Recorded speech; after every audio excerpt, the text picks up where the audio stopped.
You're watching at Barnstable this morning. Joining me now is Paul Thompson and Tia Cross. They are both commissioners on the Barnstable Human Rights Commission. Thank you so much for joining me today. I want to talk to you guys first a little bit about what is the Human Rights Commission and what is the mission there? I would have to say that the mission is to protect the rights of the people, whether it be decent housing, I guess in a situation where there's a bias anywhere. That's the mission of the Human Rights Commission, really, is to protect the community. That's it. There are 9 commissioners, and there's a representative from each town on the Cape who we meet once a month, and we respond to any issues of discrimination. If anybody is feeling discriminated against, they can call the Human Rights Commission office and let us know, and we will look into it. We'll meet with them, we'll talk with them, and we'll try to help them find their way to solve it. So we'll either help them to mediate whatever the problem is, or if it's something that we can't handle, then it might be a referral to Mass Commission Against Discrimination. It depends on what's going on. Yeah, we don't do any legal work. No. We just are supportive and trying to help them find ways to work it out. A resource. Yeah. A resource and a bridge. Yes, right. Because very often we're able to just come in and calm a situation and talk to people, and you'd be surprised how often people are able to just work it out. And how successful we can be when we communicate. Absolutely. Yes. Which I think leads me to an event that you guys are working on. You're having a MidCape Community Police Forum. How did this come about? Well, I'm part of a group that organizes events on the Lower and Outer Cape, the Martin Luther King Action Team.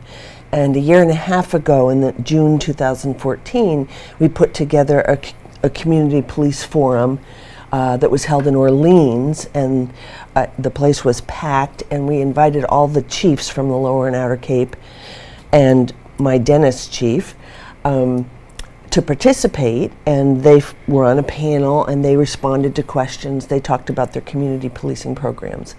And the event went really well. We talked about racism on the Cape and things that were related to that, and people asked a lot of questions, which was really good. And so last fall, I was thinking that it'd be great to have a MidCape Community Police Forum, so I proposed it to the Commission, the Human Rights Commission, at a meeting, and a number of people responded, and Yes, we did. yep. And now we've got a wonderful multicultural group doing the organizing of this event, and it's going to be a multicultural event. We asked police officers this time to be the panel and respond to questions.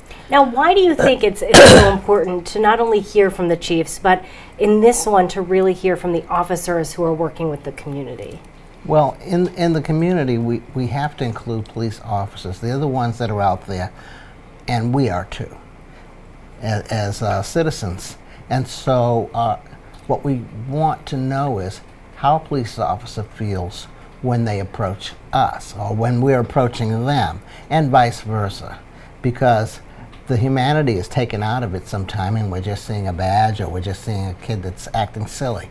So we really want people to say, I feel this way when I see a group of whoever it is. Sometimes we may not even verbalize those feelings. So I Right. think an event like this will all really help us internalize and make us think about how we feel in those Absolutely. situations. So do you think that talking about these issues can really help the situation? Sure, because we're really trying to break down those stereotypes that we have about each other. There are a lot of stereotypes about youth that really aren't true. A lot of stereotypes about police officers that aren't true. We want the citizens, especially young people, to see that these police officers are just like them.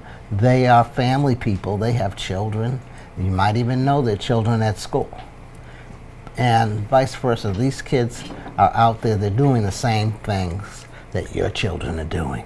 That's right. And you guys hope a lot of youth will actually come to this event as well. You're Yes. targeting, you're inviting all ages, That's all right. ranges, all cultures. You want everyone to participate. Absolutely. Yeah, we really do.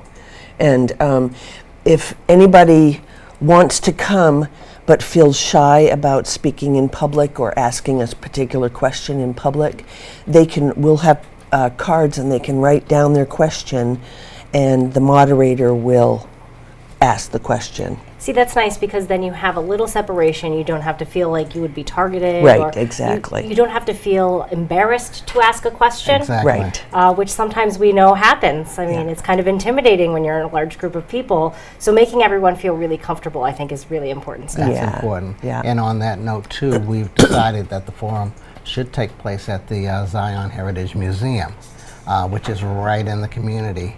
And they get a chance to look at some of that wonderful art that's there, too. Yeah. So, Perfect. It's a perfect way. Love that, the Yeah. Zion Heritage Museum over Oh, there. And it's in walking distance for a lot of people, which is great. So we're really hoping that a lot of young people in particular, but everybody is welcome to come. We're also hoping to have it videotaped and that it will go out on cable TV around the Cape. So people can see that things like this are happening because It's so important to share the positive. I think so often we focus on the negative. Right. We focus on so many things that are happening all around the country. Yeah. It's a very scary time. It is. And I think to really let people know that there are lots of people working together to try and make improvements Yes. is important. Yes. It is. And also, I think it's really important for us as citizens to come together and create any kind of event like the Barbosa brothers did with Unity Day here on the Green. Such a few weeks successful, ago. successful It was event. great. It was totally It great. was. And it's up to us. The police are at work, so it's up to us create situations and events where we bring the police and the community together. You know, talking about Unity Day, I know the Barnstable Police Department was very happy about that event, really jumped on board right away, very excited to participate. When you have gone to talk to local police departments, have they been very receptive and Oh, yes. wanted to take part in this? Oh, Yes. yes. I think we may have a group of anywhere between 6 to 8 police officers who want to take part in this. Yeah. Yeah. Another point I wanted to make too, we keep using the word citizens. We're using it very loosely in citizens of the world Yeah. because if you're an immigrant, you are also very, very welcome to speak, to ask questions, to become a full participant in this forum. We welcome you. We want you there too. Right, and nobody will be asking where you're from or anything like And that. it's important, I think, too, to get the various perspectives because so often Yeah. we are really inside is. ourselves, and it's right. difficult to look outside of our own world and see through someone else's eyes. So Right. hopefully this will help everyone sort of look outside their own eyes. Yes. Absolutely. And new people to the Cape, don't be shy. Come in too. Yeah. Yeah, I think oftentimes the Cape can feel very lonely when you move here because, as you know, it's such a small community. Everyone sort of It is. has their own little groups going, and so really you're welcoming new people as well. Absolutely. Right. And all three of the MidCape Chiefs are going to be at this event too, attending. Wonderful. Yeah. What do you hope people They're totally take away? supportive of it. What do you hope Yeah. people take away from the event? I just hope that they take away a lot of good information about the police department, a lot of good, find a lot of good that's going on in the community, and to come away feeling like if something's wrong, I can approach my local officer. Yeah, and, And this may be good too. Police officers may take away some information as well and Absolutely. hear from the community how they feel at times. Right, So, 'cause so Right. really have an how can they understanding know? going both ways. So Yeah. important. Right. And one other thing that we hope, one question that we had is that if there is any bias in any corner of this Cape Cod that we love so much, whether it be people who live here or people on the police department, we want to know live what here. to do about that. And who also live here, yes. Right. But we want One of the questions we had is, if there is even one person with the police department that has some bias, what do we do about that? And the officers will be able to answer that, I think. And then the bias that we find within ourselves across the Cape, we want to know what to do about that. I'm hoping that this is the what to do. Right. Love it. We want to create a time and a place where there was no drama, no crisis happening, and people could just talk. And we're going to serve light refreshments afterwards so that people can socialize and visit and ask any more questions or just talk about what happened or whatever. And really get to know each other. Yeah, exactly. To Well, see each other wonderful. as human beings. I am so excited for the event. We'll make sure to spread the word here on Barnstable this morning. Thank you both so much Thank for you. joining us this morning. We should say this event is taking place Saturday, October 1st at the Zion Union Heritage Museum in Hyannis. My guests this morning were Paul Thompson and Tia Cross, both Human Rights Commissioners. Thank you so much for joining us again. Thank you. And look forward to seeing you at the event. Great, Thank Sarah. you. For Barnstable this morning, I'm Sarah Mantle. What was our time?